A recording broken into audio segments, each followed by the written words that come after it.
Hi! Hello! Welcome to my channel. ఈరోజు మనం ఉసిరికాయ నిల్వ పచ్చడి పక్కా కొలతలతో చాలా టేస్టీగా ఎలా తయారు చేయాలో చూద్దాం. దీనికోసం 2 డబ్బాల ఉసిరికాయలు అంటే కేజీ కాయలు తీసుకొని శుభ్రంగా కడిగి ఆరబెట్టుకోవాలి. తరువాత 150 గ్రామ్స్ చింతపండు తీసుకొని నారలు లేకుండా తీసి హాట్ వాటర్ పోసి చక్కగా నానపెట్టుకోవాలి. ఇది నానేలోపు వెల్లుల్లి 100 గ్రామ్స్ తీసుకొని పొట్టు తీసుకోవాలి. ఉసిరికాయలు తడి లేకుండా ఆరిన తర్వాత ఇప్పుడు కళాయి పెట్టుకొని 300 గ్రామ్స్ ఆయిల్ వేసుకొని వేడవ్వనివ్వాలి. వేడయ్యాక ఉసిరికాయలను వేసుకొని చక్కగా ఫ్రై చేసుకోవాలి. కాయలు లైట్ బ్రౌన్ కలర్ వచ్చేంత వరకు ఫ్రై చేసుకోవాలి. మనకి ఇలా ఫ్రై అయితే సరిపోతుంది. ఇప్పుడు వీటిని ఒక బేసిన్లోకి తీసుకోవాలి. ఇలా అన్నీ ఫ్రై చేసుకున్నాక అదే ఆయిల్లో మనం పోపు వేసుకోవాలి.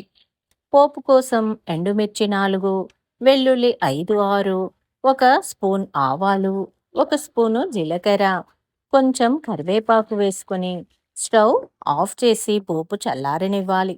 పోపు చల్లారేలోపు నానిన చింతపండును మిక్సీ జార్లో వేసుకుని మెత్తగా గ్రైండ్ చేసుకుని చల్లారిన ఉసిరికాయల్లో వేసుకోవాలి.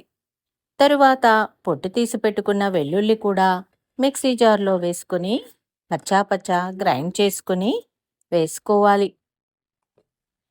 ఇప్పుడు మనం 150 గ్రామ్ కారం తీసుకోవాలి, లేదా 1 కప్ వేసుకుంటే సరిపోతుంది.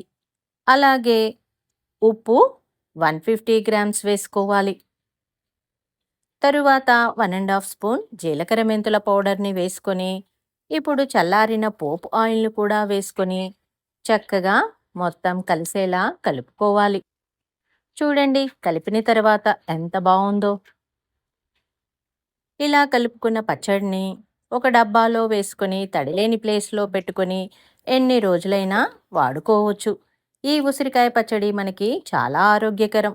మీరు ట్రై చేయండి, ఎలా ఉందో కామెంట్ చేయండి. ఈ వీడియో మీకు నచ్చితే ప్లీజ్ లైక్ చేయండి, షేర్ చేయండి. మీరు ఇంతవరకు నా ఛానల్ సబ్స్క్రైబ్ చేసుకున్నట్లయితే సబ్స్క్రైబ్ చేసుకోండి.